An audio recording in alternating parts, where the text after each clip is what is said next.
আমি রঞ্জন বারেক। হ্যাঁ, 18/12/2022 সান্দাকফু এসেছি এবং সান্দাকফু টিপ হলে সানরাইজ হোটেলের, মানে আমরা যে হোটেলে আছি সেই হোটেলের উপর থেকে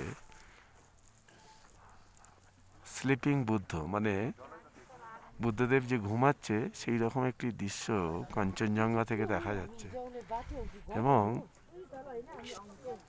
যে অপরূপ সেটা ভোলা যায় না।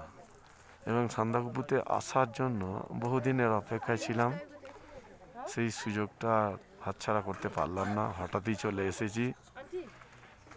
এখানে প্রচণ্ড ঠান্ডা,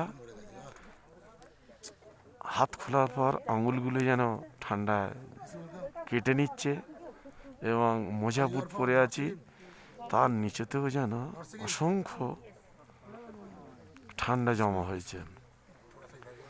পাশে নিচে গাছগুলোতে এই যে সাদা সাদা বরফের স্তূপ দেখা যাচ্ছে।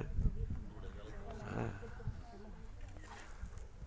ওই যে দূরে নেপাল।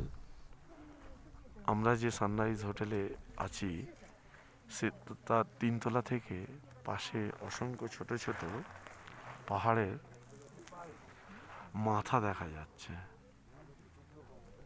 কিছুক্ষণের মধ্যেই সূর্য উঠবে, লাল আভাস, সেই লাল আভার মধ্যে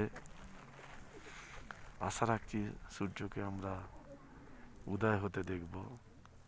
সামনে ছোট ছোট এই যে অসংখ্য পাহাড়ের মাথা এবং সানরাইজ হোটেলে আসার এটা উপরি পাওনা। Hello hello.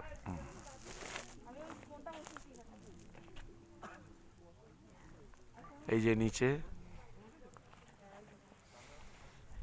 এই যে রাস্তাটা হচ্ছে ইন্ডিয়া আর নেপালের বর্ডার। আমরা এখন নেপালের সানরাইজ হোটেলের 3 তলা থেকে আমি এই ভিডিওটা করছি। আর এটা হচ্ছে আমাদের ইন্ডিয়ার সেনাবাহিনী এবং হোটেল, এগুলো সামনে এই যে চিমনি দেখা যাচ্ছে। অপূর্ব অপূর্ব অপূর্ব।